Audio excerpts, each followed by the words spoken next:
Ladies and gentlemen, welcome back to the analysis of YOLENO TV. I hope you well from whatever you're watching this channel. Now, it's evident that Mount Kenya kimeumana. The politics of Mount Kenya, if you're very observant about, then it seems even the politicians who are decamped to UDA, some of them will just have to come back to Jubilee. Especially after what Pauline NJOROGE said in that press conference. The number two in government is the one who is telling us that we are shareholders in that government, knowing that he's lying. If he is a shareholder himself, RUTO-GACHAGUA is a shareholder in government, and whoever else feels he's a shareholder because they have government appointments, that does not represent the rest of us. That is RUTO-GACHAGUA and his office. As I had said earlier, if there is a big lie that has been given in the last 1 year, that it should actually be put in the Guinness Book of World Record as the biggest lie of the year, is being told that the people of this region are shareholders in this government. If it is indeed true what Pauline NJOROGE, there were projects which Uhuru Muigai Kenyatta had started previously, projects that Uhuru Muigai Kenyatta had already allocated funds to. If it's indeed true that those funds were redirected to other projects that are not part of Mount Kenya, then I think William Ruto's politics in Mount Kenya might hit a snag. Or maybe probably it has already hit a snag. How many of you have observed that lately Gachagua has literally slowed down on his campaigns regarding UDA in Mount Kenya? If you have been very observant on the politics of Mount Kenya and Gachagua, then you will agree with me that that is the scenario in Mount Kenya. Gachagua, ile ukali wake ama ile makali yake, you're trying to bring Mount Kenya behind his back, or Mount Kenya, all of Mount Kenya behind Ruto's back. That politics imeenda chini. So I want us to address a video regarding what Pauline NJOROGE said and the current scenario of the politics of Mount Kenya, because as we speak right now, all is not working in favor of William Samoei Ruto, especially after what Baba Yao, the former governor of Kiambu County, we're talking about Ferdinand Waititu, after the remarks he made. That is wrong and lack of manners. Yes, that is lack of manners. Yes. And the remarks from Pauline NJOROGE, all cannot be well for William Samoei Ruto and Gachagua in Mount Kenya.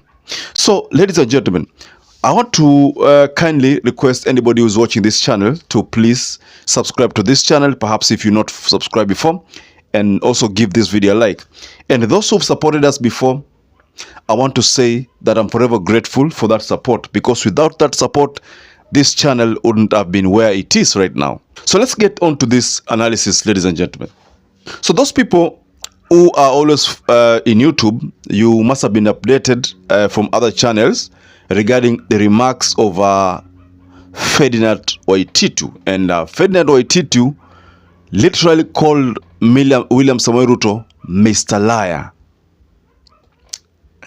One could easily say that maybe Ferdinand Waititu could have made those remarks because he wanted to, to create a political base for himself, because right now he doesn't have any.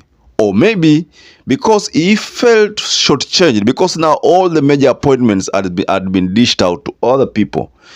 Yet, despite the fact that he's one of those people who supported William Samoei Ruto, and I think one of those people whose career was affected by the fact that he supported William Samoei Ruto. So he could have expected that he was going to get a plum job in Ruto's government. But maybe because that did not happen, we could say that maybe that attributes to the remarks he had, yesterday regarding his defection from UDA. One could easily say the same.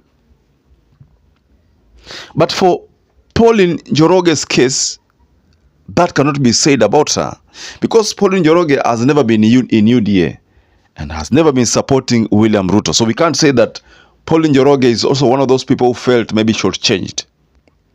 So because of that reason, I find the utterances or the remarks from Pauline Njoroge remarks from someone who has released whatever they had from the bottom of their hearts. Pauline Njoroge could have said exactly what she feels, and whatever she feels is probably in line with what the hustlers in Mount Kenya feel. So we can as well say that Pauline Njoroge's assertions border around the fact that the people in Mount Kenya feel shortchanged in this regime. That is why, if you are very keen on the rewards, she talked about Jubilee being an alternative home for those people who are in UDA but will feel shortchanged. Construction has halted. So we are asking, where is our money and why is it being taken elsewhere if indeed we are shareholders? And we are saying that is not our house. We have been taking comfort in someone else's house. We need to build our own house called Jubilee, yes, where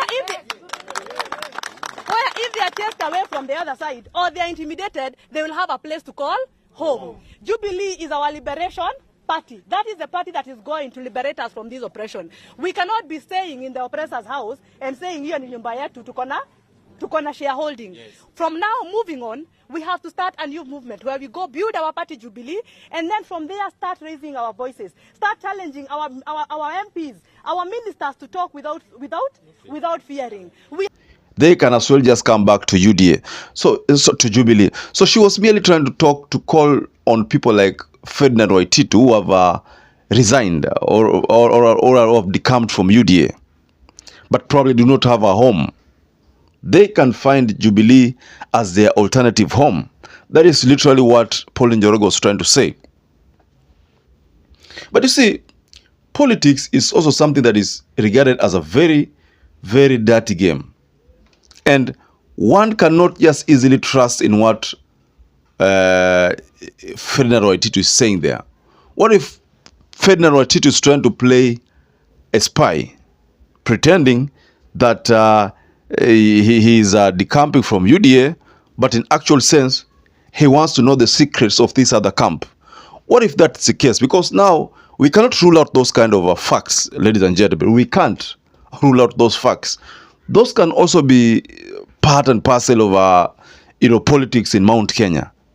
Remember, we said previously that in Mount Kenya, that is a place where there were so many people who were planted as spies. People like Sabina Chege, Kanini Kega. Some people believe that they were planted as spies within Azimio. People who are giving UDA information. That explains why the politics in Mount Kenya, especially Jubilee politics in Mount Kenya, iliumia in a way whereby people like Jeremiah Kioni could not understand. They could not fathom what could have happened to make them lose their seats that much. But of course, the wave of hustlers movement had swept the whole of Mount Kenya, so it was possible for them to lose their seats. But of course, we know also there was some kind of vote bribery, because there were so many incidences whereby it's alleged that there were no agents in those polling stations. And that explains why so many votes could not be accounted for, votes for Azimio. So we can as well say that Waititu can as well be a spy. Because what if Waititu is a spy? Because that can also work. So in Mount Kenya, all is not well. And we can comfortably say that Ruto's politics in Mount Kenya will continue to suffer, especially from the statement that Pauline Njoroge made and from the actions of Ferdinand Waititu, the former governor of Kiambu County. So, ladies and gentlemen, perhaps if you have a different opinion, because, Kenya, everybody is entitled to their own opinion. So if you have a different opinion, just go below the comment section and tell us your opinion. But again, if you have a similar opinion to mine, you can as well also just concur with us below the comment section there. Now, anybody who is watching this video and has not subscribed to this channel, please just take 1 second of your time and subscribe to this channel. And don't forget to give this video a like. To those who've supported this channel before by subscribing or sharing or giving these videos likes, then I want to say here that I'm forever grateful for that support, because without you, this channel can't grow. So until you catch up again, stay safe and stay blessed.